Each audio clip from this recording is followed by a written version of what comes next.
Welcome back to the Sports News Analysis YouTube channel. My name is Mike. I'm continuing my Week 11 previews and analysis. This video is for the game between the New Orleans Saints and the San Francisco 49ers. This game will take place down in New Orleans, and certainly these two teams among the heavyweights in the NFC. New Orleans comes in with a record of 7-2 on the heels of their thrashing of the Cowboys at home last Sunday night. And then you have San Francisco comes in with a record of 6-3 off of a hard-fought loss at home, 10-9 to the upstart Carolina Panthers. So, I mean, you have San Francisco, leading up to that game with Carolina, they had won 5 straight, and they did that with a consistent defense and with an offense that didn't turn the ball over and ran the ball well. Well, what happened was they faced a defense that stopped the run or did a lot to curtail Frank Gore. And when it was put in Colin Kaepernick's hand to sort of make plays, he couldn't do it. And a big part of that was Vernon Davis leaving that game early with a concussion. I think either if he doesn't play this week or if he is still hampered by that concussion, either way, I think that injury or him being banged up is going to have a huge impact on this particular game. You look, though, 49ers average 5 yards a rush. 4.5 yards a rush, rather. And the Saints give up 5 yards per carry. So, if there's anything that's going to be an advantage for the 49ers, if they can establish it, is that running game.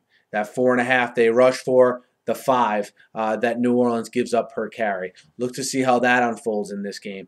But how long are they able to stick with the run? You can go into any game with the thinking, hey, we're going to run the ball and establish the run.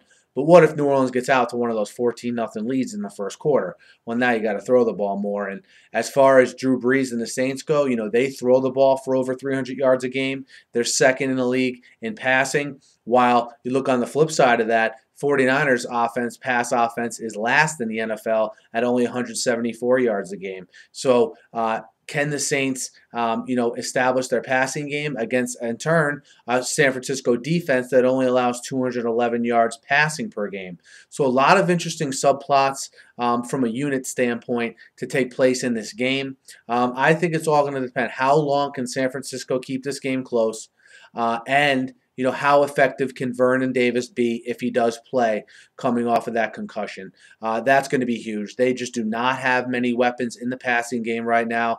Obviously, with the absence of Michael Crabtree being the biggest glaring sort of difference between this 49er team last year and this year.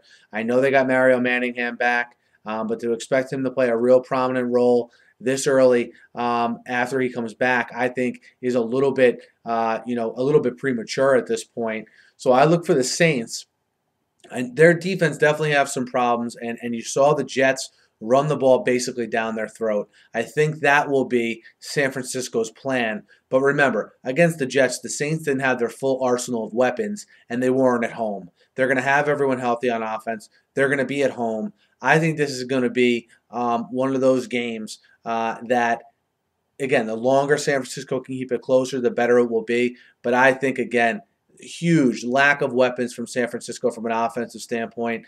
If I think on the low end, the Saints are going to score between 20 and 24 points, I'm having a hard time seeing how San Francisco gets to that number, barring an inordinate amount of turnovers from Drew Brees at home, which usually doesn't happen. So I like New Orleans minus 3.5 in this one because I just don't think with a banged up or Vernon Davis missing this game, Kaepernick has the weapons to keep up with Brees. Guys, let me know what you think. Hit me up in the YouTube comments. Hit me up on Twitter at SNewsAnalysis. Be sure to subscribe to my channel. I preview and recap every game every week, and I'm always talking the news of the day in the NFL. So be sure to subscribe. Thanks for listening. Have a great night.